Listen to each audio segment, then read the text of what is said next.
시가에 발길 끄는 며느리. 아하, 이런. 자, 우리 가족께서, 사방 가족께서 집단 지성의 판단을 받아보고 싶으시답니다. 네, 그 며느리랑 싸우고 연까지 끊게 됐는데 이걸 어떻게 해야 좋을지 고민이라는 사연입니다. 일단 사연자의 30대 큰아들 그리고 며느리가 있습니다. 그런데 5년 전에 이 큰아들이 사업에 실패해서 많이 어려워진 겁니다. 그 당시에 이 둘 사이에 6살 난 손주까지 있었기 때문에 참 안타까운 마음에 사연자 집으로 이 큰아들네 세 가족을 들였습니다. 그런데 가까이서 지켜보니까요, 그 6살 손주가 참 언행이 좀 억세고 버릇없는 면이 있었다는 겁니다. 휴대전화 사달라, 뭐 사달라, 들어눕는 건 기본이고요. 이 할머니인 사연자에게 말을 함부로 하는 탓에 이 사연자가 종종 굉장히 좀 크게 혼내고 결국 매를 들게 된 적도 있었다고 합니다.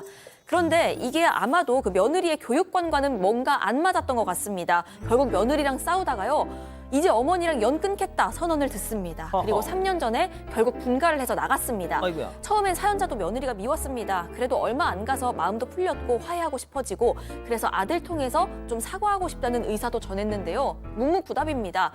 지금 3년째 명절에도 그 아들이랑 손주만 오고 며느리는 한 번도 못 보고 있는데, 아이고야. 아들에게도 며느리에게도 좀 서운하고 화가 난다. 이걸 어떻게 해결하면 좋을까요? 하는 사연입니다. 아, 그렇군요. 자, 기다리고 기다리셨던 푸처 핸즈업 타임. 유튜브 JTBC 뉴스 채널과 사건반장 독립 채널에서 8천여 분의 우리 가족 여러분들 함께하고 계신데요. 채팅창에 OX로 함께 참여해 보시죠. 오늘도 자아 대결로 준비했습니다. 먼저 모양 빠져도 며느리에게 먼저 사과하자는 자아입니다.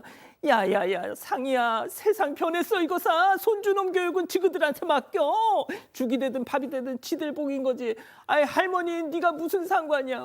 그리고 요즘엔 시애미랑 며느리 싸우면 시애미가 백전백패다. 그거 세상 분위기요. 나중에 제사밥이라도 챙겨 먹으려면 더럽고 안 입고 와도 며느리한테 뱉기 들어. 동그라미. 이럴 수가. 자, 다음은 끝까지 맞서자는 자아입니다. 야야야, 박상이 정신 차려 이거사. 어린 손주는 버르장머리 고치는데 애미란 게 제대로 못하니 할머니라도 해야지. 어디 감히 시애미한테 어머니 우리 은배는 제가 알아서 할 테니 신경 쓰지 마세요. 어디 버르장머리 없기는. 야, 오갈 데 없는 것들 받아줬더니 은혜는커녕 뭐 의절을 해. 너 여기서 그것한테 고개 숙이면 평생 후회한다. X입니다. 자, 팀장님부터 달려볼게요. 그렇습니다. 손주가 귀엽다 하더라도 예의가 없이 하면 가르치는 게 도리인데, 더군다나 며느리랑 딸이 따로 사는 게 아니고 지금 시어머니 집에 살고 있어요. 그럼 주인은 누구냐면 시어머니인데, 시어머니가 훈계했다고 며느리가 박차고 나간다? 그리고 시어머니가 화해를 요청했지 않습니까? 그런데 그걸 대꾸 안 한다? 이런 며느리 같은 건 저는 용서를 절대로 안 하겠습니다. 혼내야죠. 혹시 어떻게 혼내실 건데요? 저희는 며느리가 제 말을 잘 들어요. 진짜? 제 후배니까 저런 일 없었는데, 그렇다 하더라도 시어머니가 화해 요청하게 되면 며느리가 아이를 저기 교육시킨 거니까 와서 좀 사과하고 같이 풀어야지. 뭔 소리예요? 자, 이 기자는요?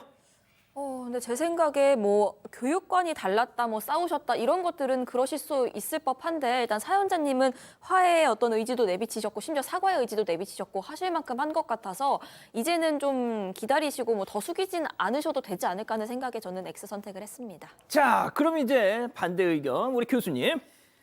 네, 시어머니께서 손자 교육하실 수 있죠. 결정적인 어떤 순간에는 뭐 매를 드실 수도 있죠. 근데 이 상황이 첫째 아들이 사업에 어려워져서 집도 다 잃고 어머님 댁에 들어왔던 상황이에요. 그러니까 굉장히 이 가족이 위기에 있던 힘든 순간이었는데, 이 엄마 입장에서는 내 아이한테 집도 없고 아빠가 뭐 돈도 못 주고 이런 게 속상한데, 거기에 시어머니께서 할머니가 이렇게 때리기까지 했다면 너무 속상할 수 있고요.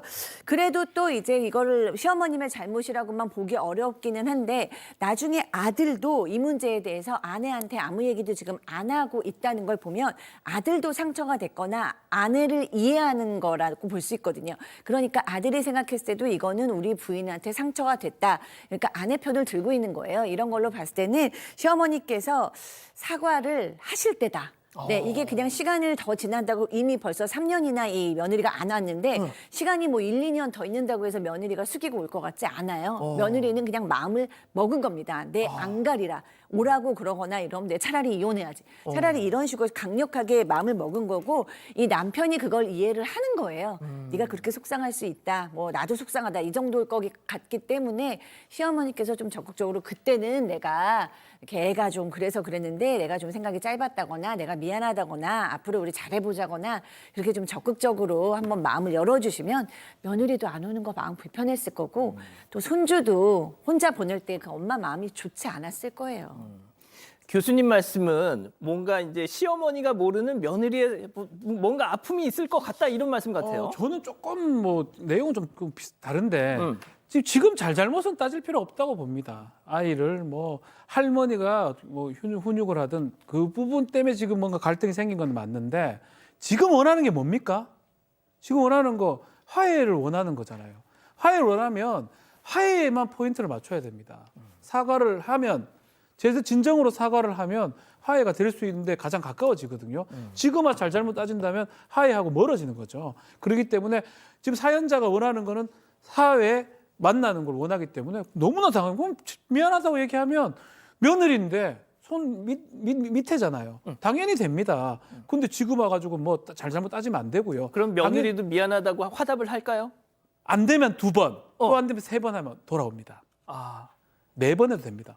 5번째는 너무 심하긴 한데 그래라도 그게 더 간절하다면 해야죠. 저는 그게 맞다고 봅니다. 그렇군요. 자, 우리 가족 여러분들 정말 엄청나게 많은 의견 주고 계세요. 네, 팽팽합니다. 일단 살다가님 그냥 며느리 없다 생각하세요 하셨고요. 웅자님은 나도 저런 며느리 볼까 봐 걱정된다 하셨습니다. 하지만 오주환님은 때리는 건 좀 실수하신 것 같습니다 하셨고요. 박희정님 근데 손주는 사랑만 주셔야 해요. 자식 교육은 부모가 하는 게 맞습니다. 또 이런 의견도 주셨습니다. 그렇군요. 이 사건의 진실을 추적하고 싶으십니까? 그렇다면 사반 채널을 구독해 주세요. 지금까지 이자연 기자였습니다.